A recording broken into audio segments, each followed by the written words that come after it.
geeks and geekettes, ladies and gentlemen, boys and girls, gats and gittens, comic book fans from all over the world. Welcome back to another, quite late, quite delayed, Ask Chuck Dixon, where you get to ask me questions about what I do for a living. And what do I do for a living?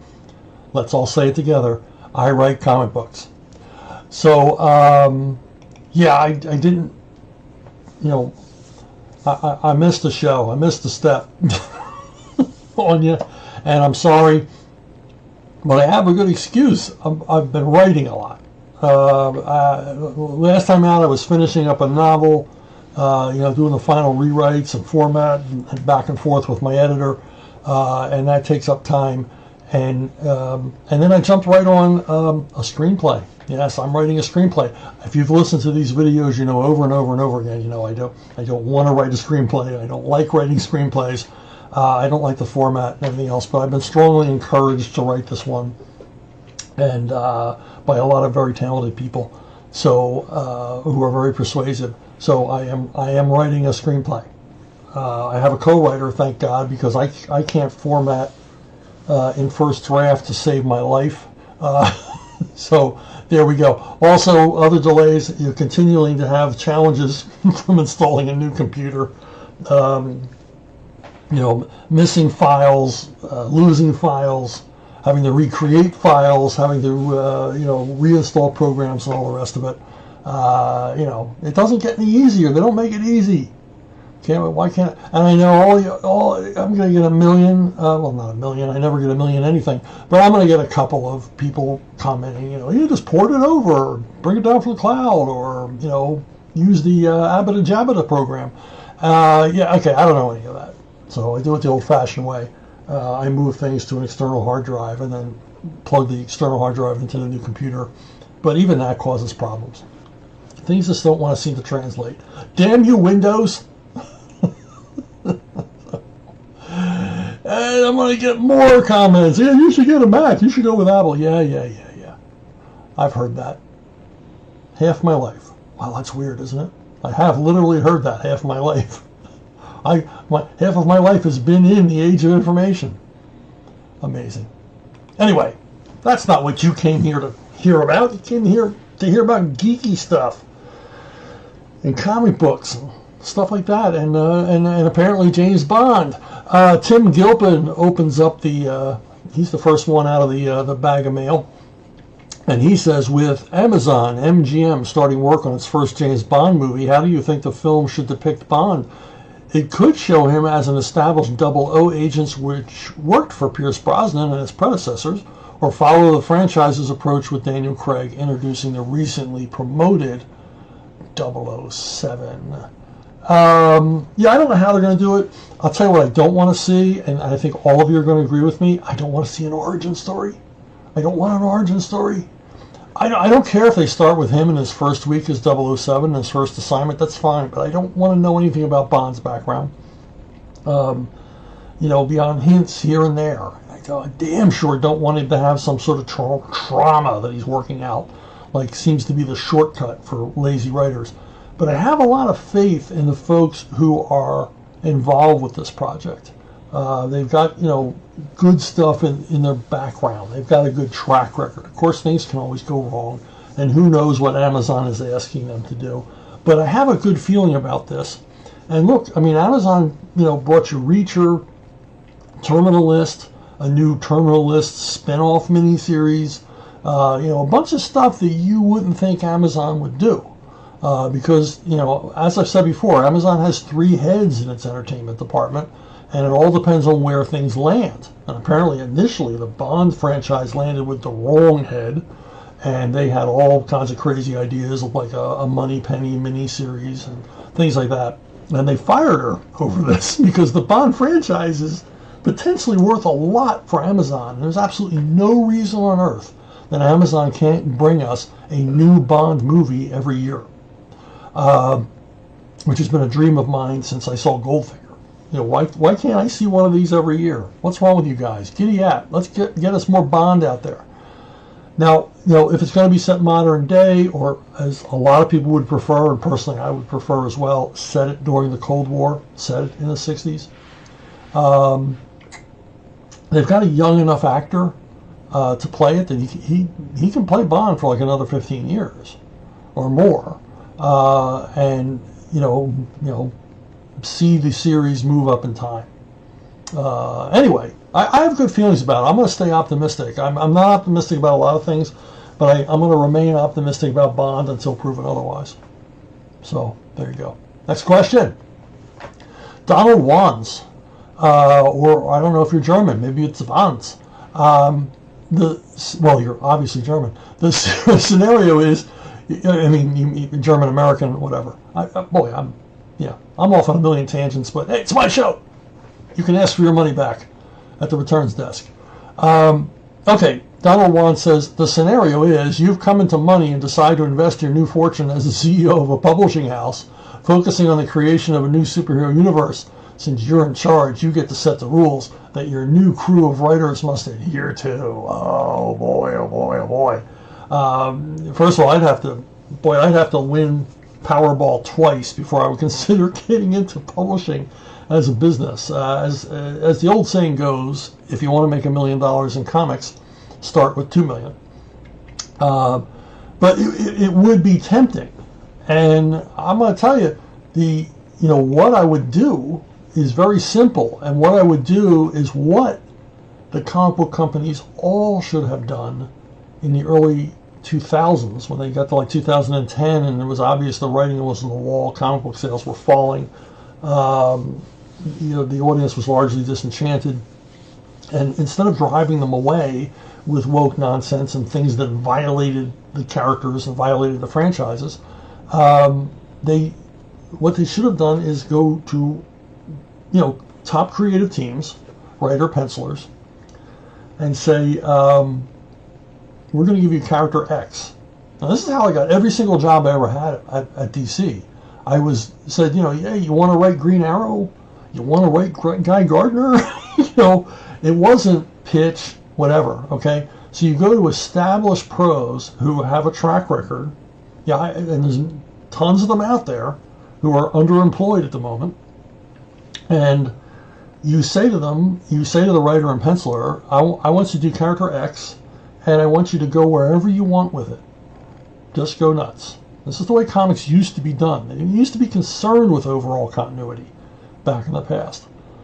And I would say to these different creative teams, on all my major titles, just go where you want to go. And we'll figure out the continuity later, because that's what they did in the old days. And that essentially is beginning a new continuity, but it's going to be creator-driven, not editorially driven. I mean, look at the Star Wars bar of editors you have now at the big two comic book company. Would you want them running anything? Do you think that they have what it takes to tell any experienced, seasoned comic book creator what to do? They don't have the knowledge. They don't have the experience. They don't have the taste. They don't have the common sense. All they have is their own confidence in themselves, and that they're always right. And they're not always right, because comic book sales are in the toilet. So bring in a bunch of seasoned pros, and there's a bunch of them, and assemble the teams and say, go at it. Just go crazy.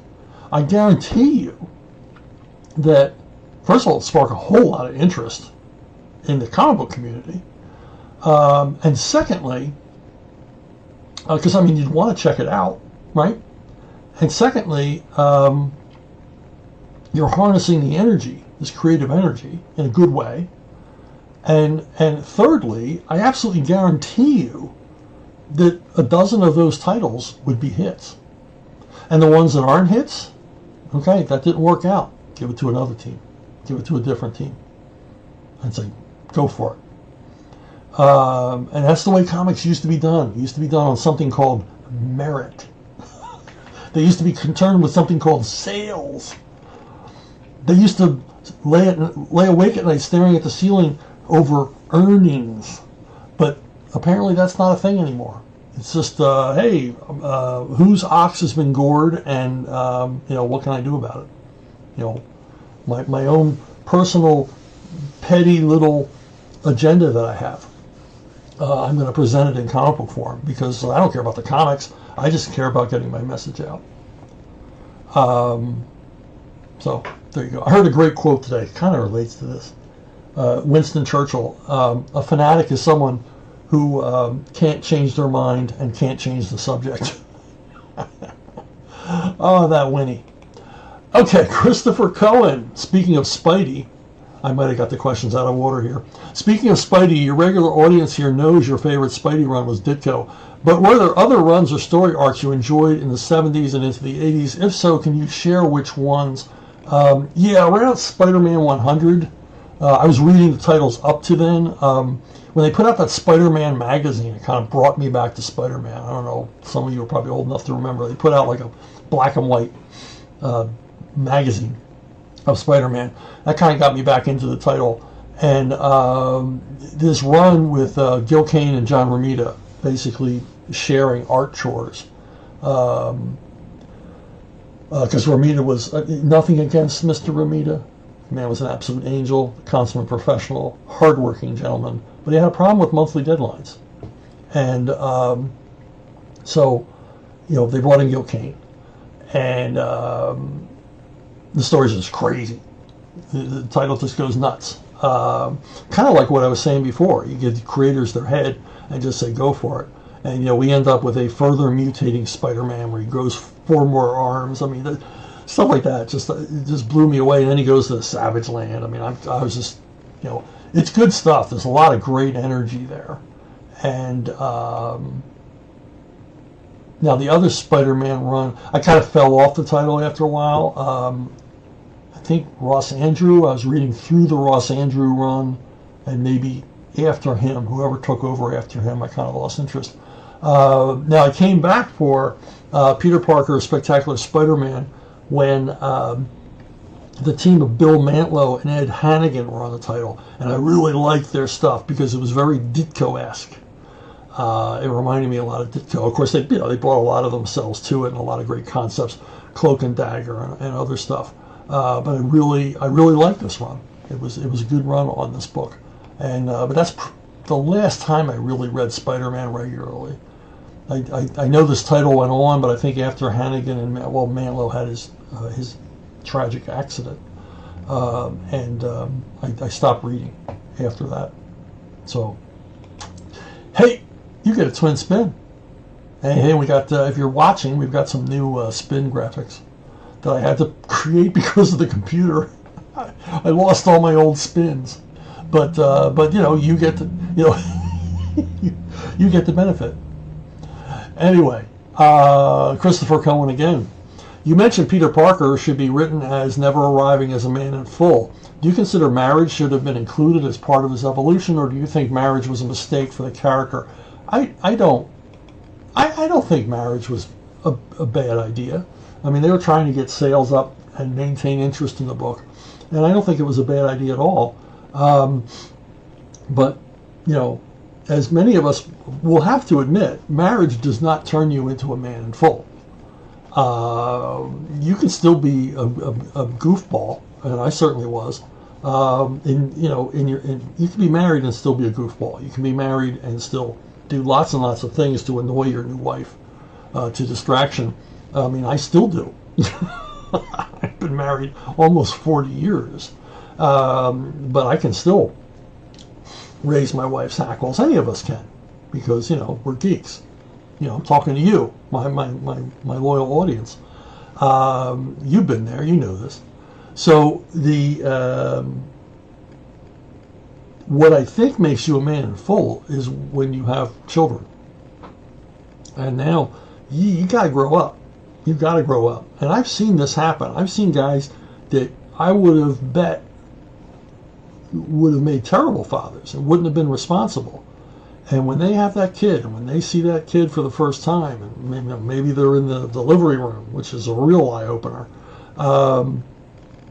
there's a paradigm shift. And I've seen it over and over again. I saw it in myself.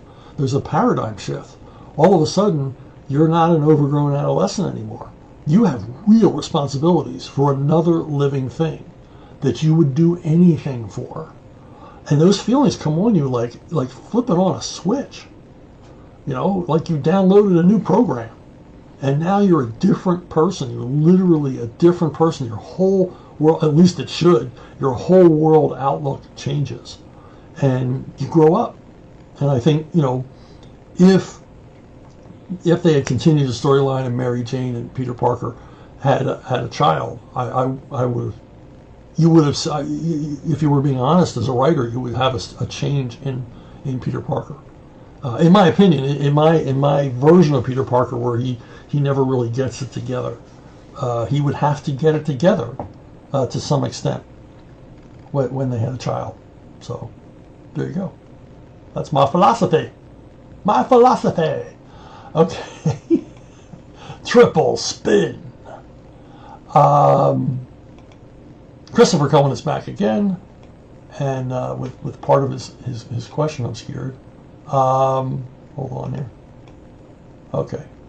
On your mention of the editor circle jerk at Marvel, what year did you start to observe this nepotism emerge, and do you have thoughts on why Tom, I'm assuming it was under his editor-in-chief tenure, let this behavior proceed when it was likely impacting sales? While you refer to the rising tide, surely he realized this wasn't because of this approach, but rather the initial sensation of Image keeping titles afloat across the industry. The circle jerk was editors who would hire other editors to write a title for them. And there were three editors most notorious for this. And they would begin, you know, a number one, and it would be highly promoted and everything else, and the sales would be good. But they were empty, forgettable. Now, okay, there's going to be a few of you out there and go, I was a huge fan of Night Thrasher. Well, maybe because you were 8 years old and it was your first comic, and you're thinking about it nostalgically. But these titles were wretched and tiresome. And because the editors were editors, they were able to hire top talent to work on them. So the books looked good, but they were, just meh. just not good. There's never going to be a Darkhawk movie. Sleepwalker is never going to get an action figure. Nobody remembers these titles, and that's for a very good reason. But that's what was going on. Now you're going to go, well, didn't that affect sales because they didn't sell that well and everything else? Well, the pity is they did sell because everything was selling then. This was early 90s, and comics were just in a boom phase, and every comic was moving. Every comic was being ordered at the comic shops, and I'm sure a lot of comic retailers were stuck with a deep inventory of these three titles and some others. But that's what was going on. Retailers were able to take a loss on some titles because they were selling so much of so many others. I remember once a retailer complaining to me that he was stuck, quote unquote stuck, with 150 copies of Robin #1, the first Robin miniseries. And he was like, I had 150 copies, still have them in my storeroom. I said, but how many did you sell? And I go, thousands. So you made a lot of money, and you only over-ordered by a little bit, less than 10% over-ordering. That ain't bad. That ain't bad, and you'll sell them eventually.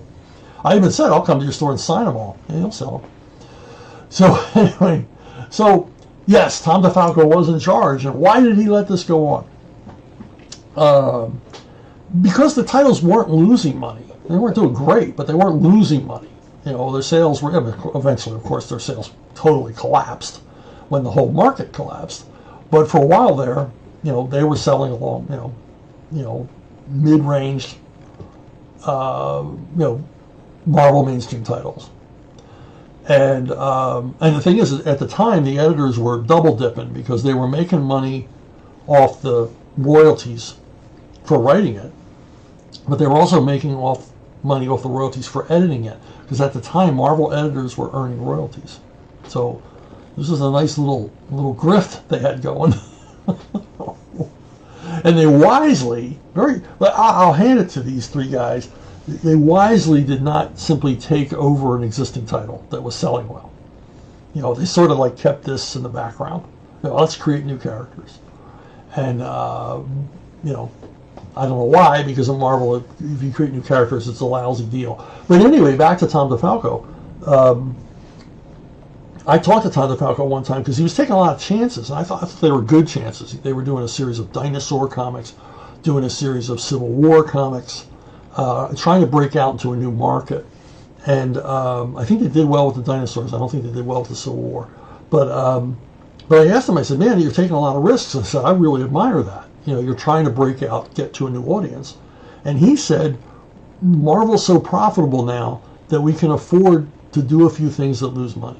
We can afford to risk. We've got a lot of chips on the table, and we can afford to lose a few, which I thought was smart business sense. Unfortunately, that philosophy continued on with other editors-in-chief when the companies were losing money. I thought, it's okay to lose money. No, now it's not okay to lose money because it's not coming in. And of course, once the collapse happened in the early 90s, everything got, drawn back. Everything, these books were no longer tolerated and got canceled en masse. So, but I got to hand it to Tom. Tom is an underrated editor-in-chief for Marvel. Smart guy, very smart guy. Unfortunately, the people that followed him were not. I think Marvel would have been in better shape if Tom had continued on into the 2000s as the Marvel editor.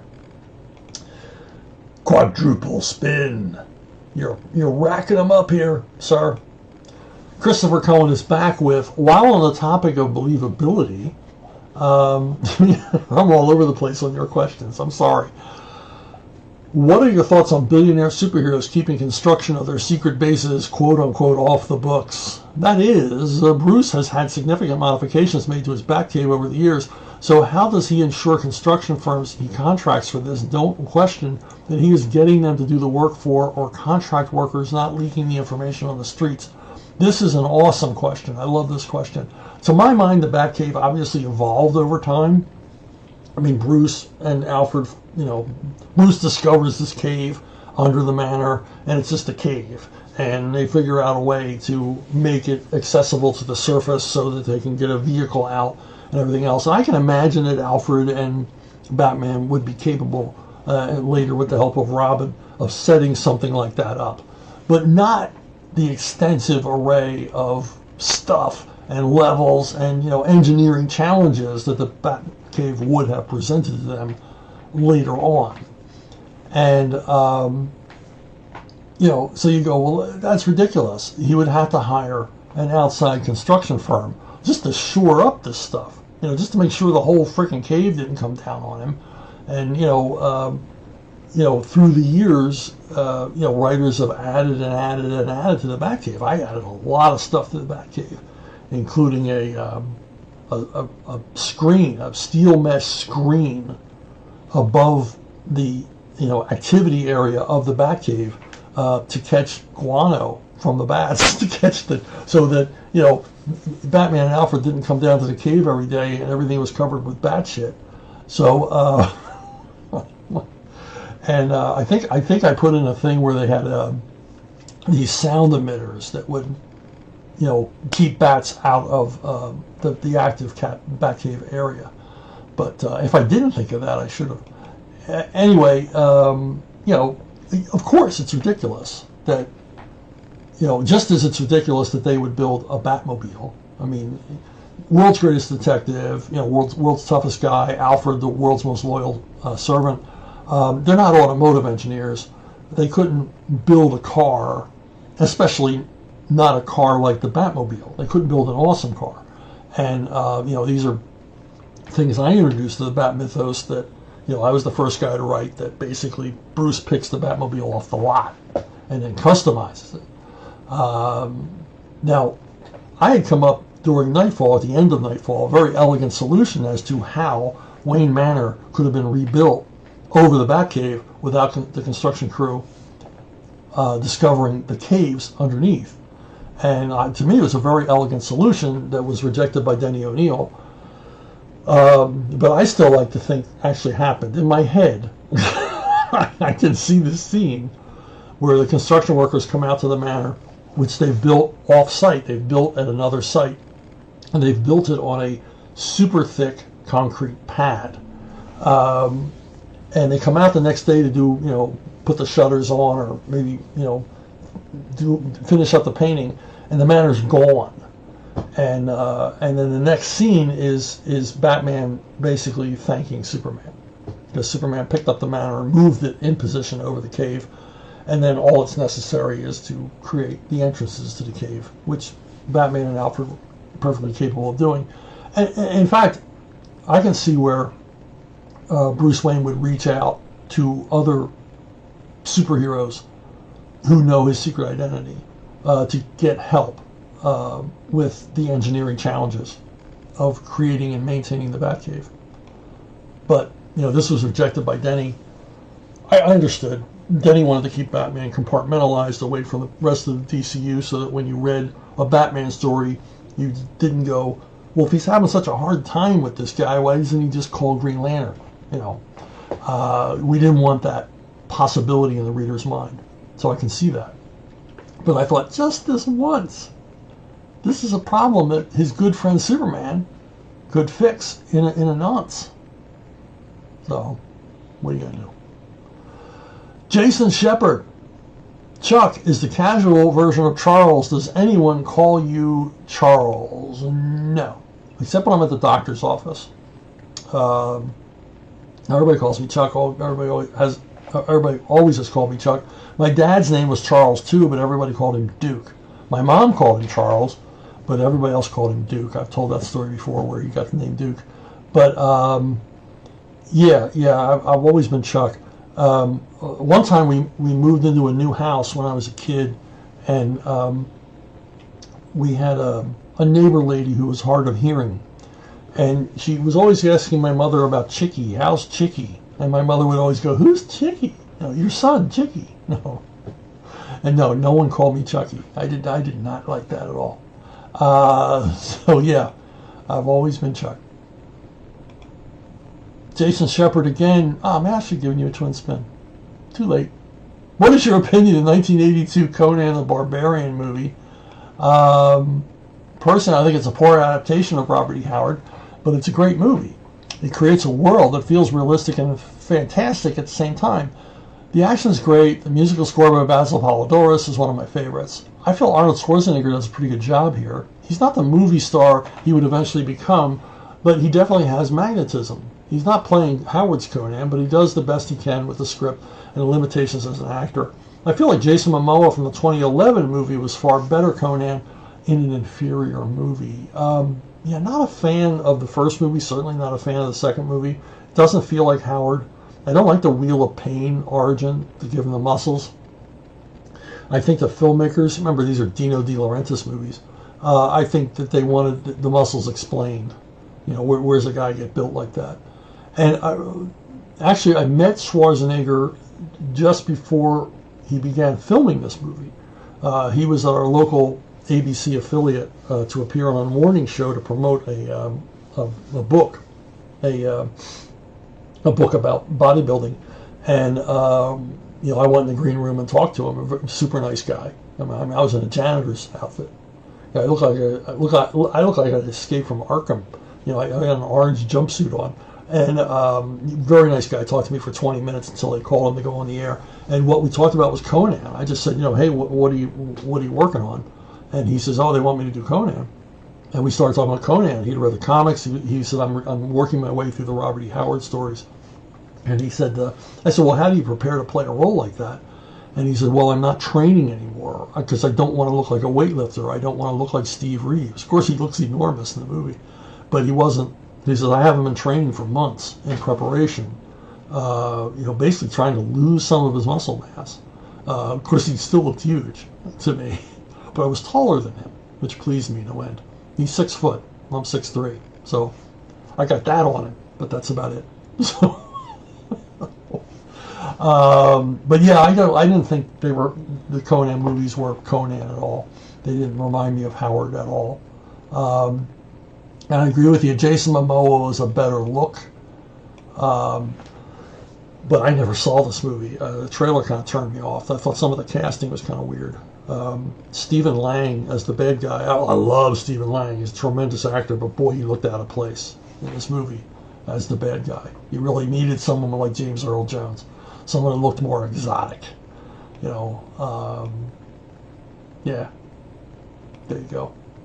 Ace Mowick, with his passing on June 30th, do you have any comments on Jim Shooter's method of editing, his importance to the history of comics, or even how fans believe some of the nonsense stories by former colleagues that came out of their dislike of how the boss ran the bullpen, even though there's no evidence that contradicts the stories?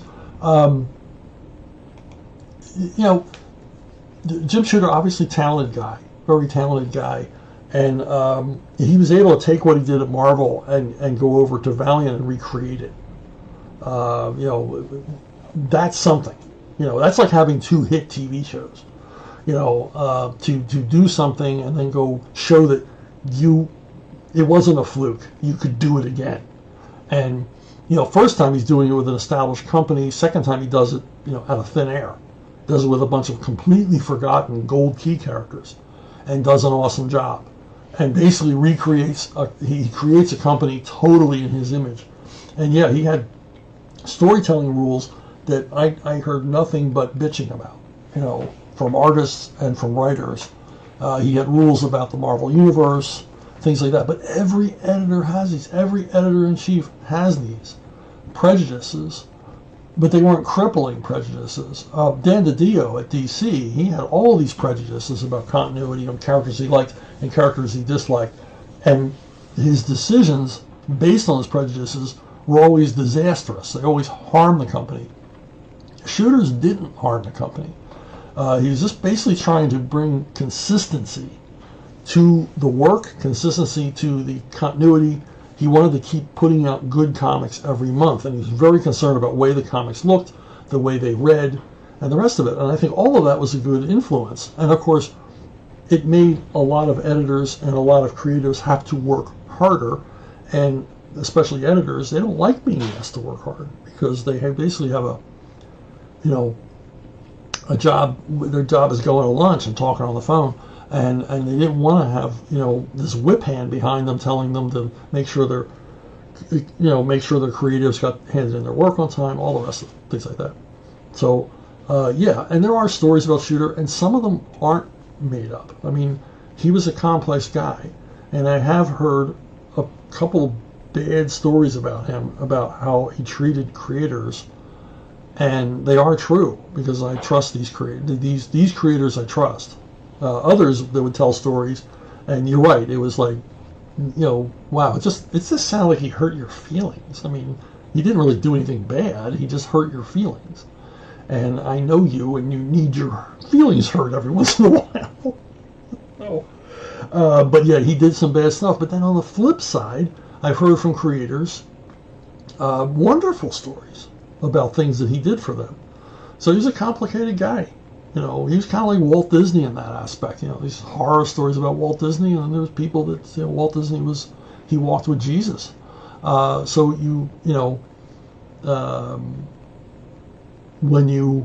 When you're this kind of personality, and he was forceful personality, you're going to bruise some people. But yeah, I mean, like I said, I heard, one story which I will never share that, it's pretty rotten what he did. But that's just part of his story. It doesn't mean the guy was rotten. I mean, Hitler was a war hero. What can I say? People are complicated.